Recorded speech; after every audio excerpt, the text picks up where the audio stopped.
simulation. So the simulation is a good tool to show them how to do it. All right. Okay. So thank you, John, for your insights, and indeed thanks for everyone for listening so far.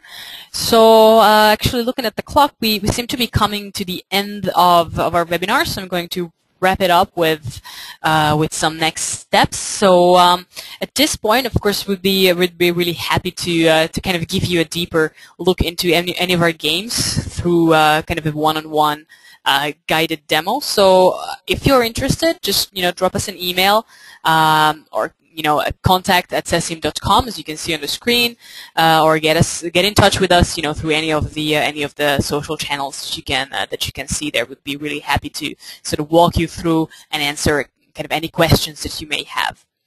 So of course the record of this webinar will also be sent to you, and I guess in about a day or so, and then like I said earlier, you'll be able to see the presentation slides on our SlideShare page later on. Right, so now we have still about 10-15 minutes for some questions. So you have a questions panel on your GoToMeeting on your GoToMeeting panel. So please write in any questions that you may have, and then we will, of course, attempt to answer those at this point. So, of course, while we wait for the first ones, actually, I'd be quite interested, from John. You are basically teaching undergrads, as far as I know. I mean, how did you find your students kind of getting the grasp of the concepts in the game? We have already touched it briefly, but would you think that, or would you recommend kind of the game's level in terms of difficulty also to graduate or even higher kind of executive level courses?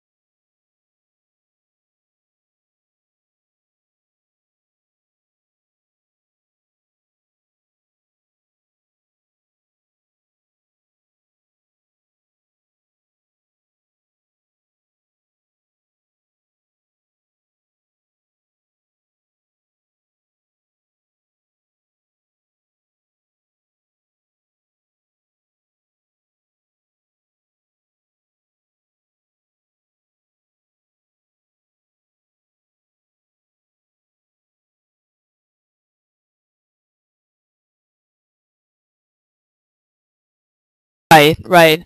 There is certainly kind of the level of complexity that there is certain elements that, of course, kind of a first-year undergrad already is probably not yet kind of familiar with.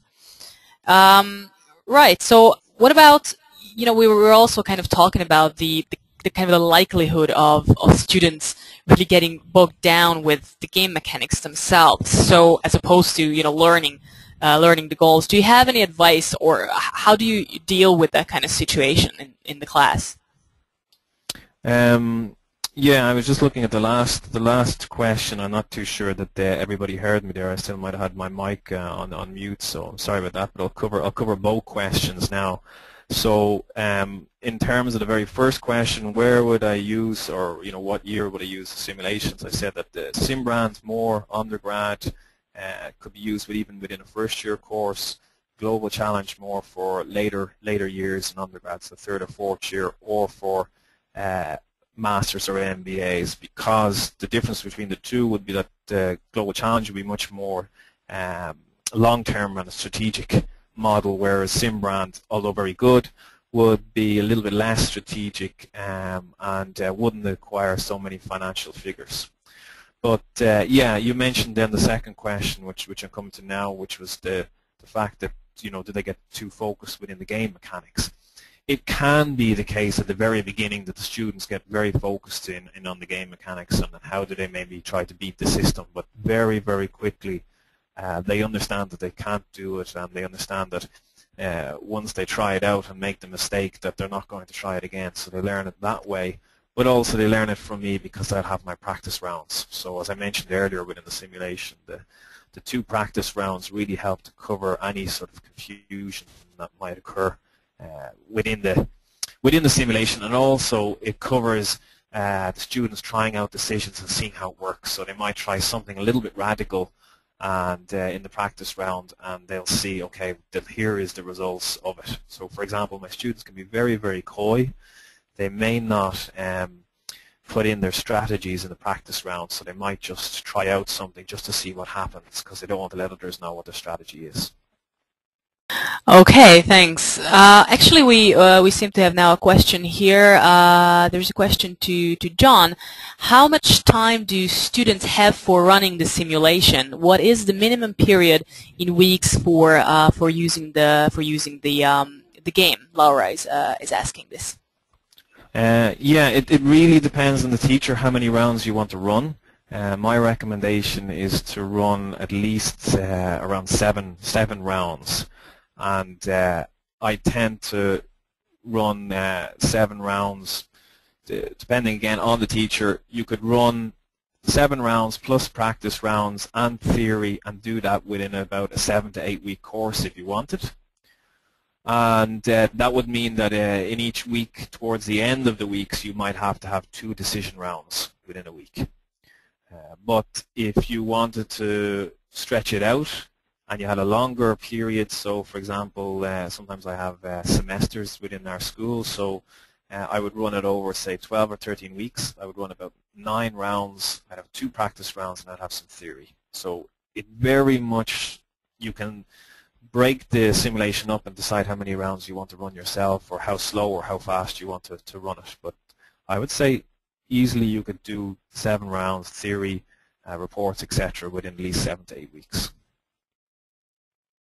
Right. Okay. So thank you for the question. I hope that that answered it. Right. So while we are still waiting for some more questions, we still have a couple of minutes here. So so please do let me know if you have some more at this point.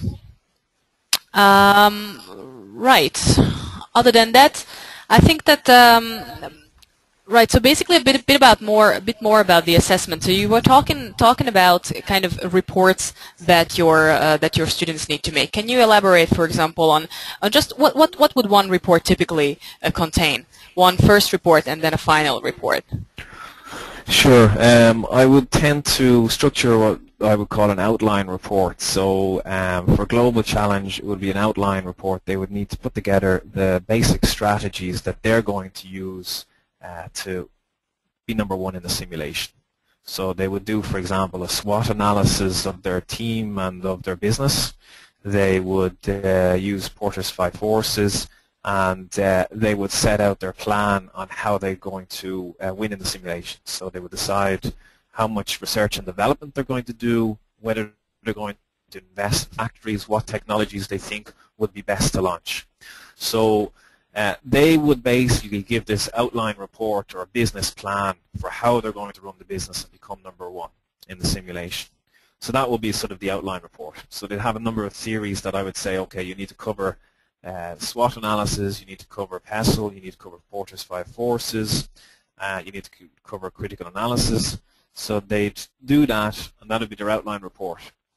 And then I usually give them some feedback on that, and then they have a final report which covers even more theory and looks back over the course of the round. So I would ask them to give me what went right or wrong over the course of the 9 rounds. So perhaps they'd say, well, in the 8th round we decided to launch technology 4, for example, but it wasn't such a good idea. It was too expensive. It didn't work out as we had expected. So having done that, we did X or Y to try and recover the situation for the business, or we noticed that we had spent way too much money here, so we started to cut back on advertising, or we took a low-cost approach. And what students do as well, and what we do in the class sometimes, is we bring the real life into it. So we talk about, here's Ryanair versus Finnair and the different models that we have. So Ryanair has a low-cost model, and students will come out and say, look, this is our business. Our business is going to be the low-cost model. And another student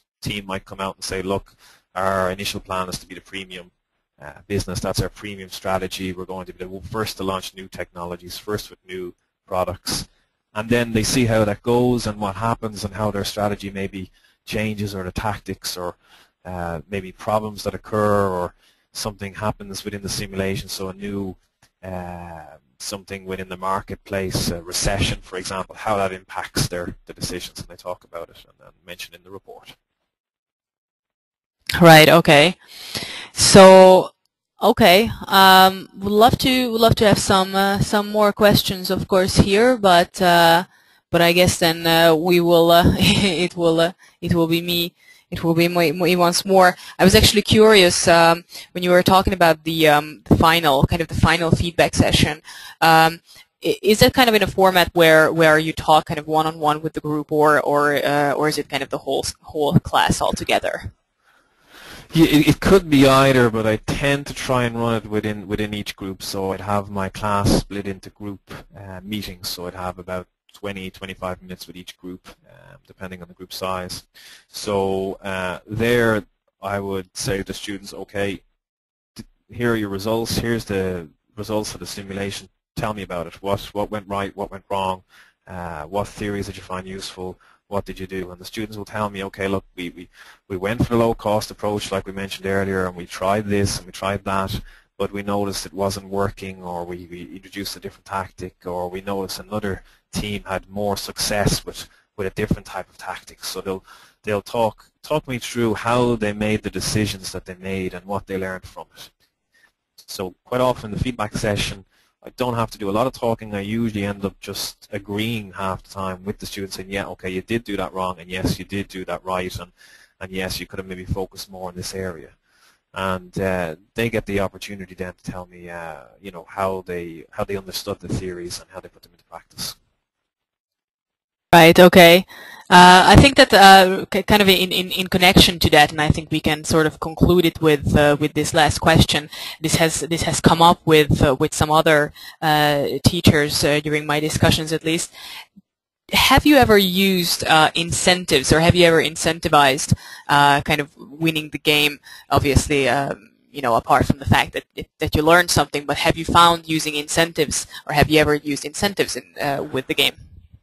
I haven't in my own teaching. I suppose you could if you wanted, and you could use incentives. The incentive alone for the team to actually win the simulation can be strong enough. They want, for example, the bragging rights to say, okay, we managed to do it. But you know, you could if you want. I don't necessarily see the need for it, and I really want to focus in on the learning aspect. And I think the students see that. For example, in the simulation you have 8 or 9 rounds. In each round a different team could be winning it, and if they just focus on the round, then they'll make the wrong decision and a team will outpace them in the long term. So it's a little bit like a sprint and a marathon runner. So you need the simulation is more based on the marathon strategy, that you pace yourself and you run through and you see what the long term will bring and you invest wisely. Whereas if you do it round by round, you may be doing quite well to the 4th round, but then you notice that you have totally in trouble for the last rounds, and students, they see that and they learn from that, and they learn from the other teams and how they do it. So I haven't myself incentivized it, but they're eager themselves, so I don't see the need. All right. Okay. Thank you very much. And I think that in fact we seem to be coming to the end of the webinar itself. So I would like to once more thank everybody for attending, and of course John for giving his insights on these best practices. So once again, you can find these slides on our SlideShare page later on, as well as you will get the recording, of course, in about a day or two of the presentation as well. So thank you very much from my part, and have a really nice rest of the day.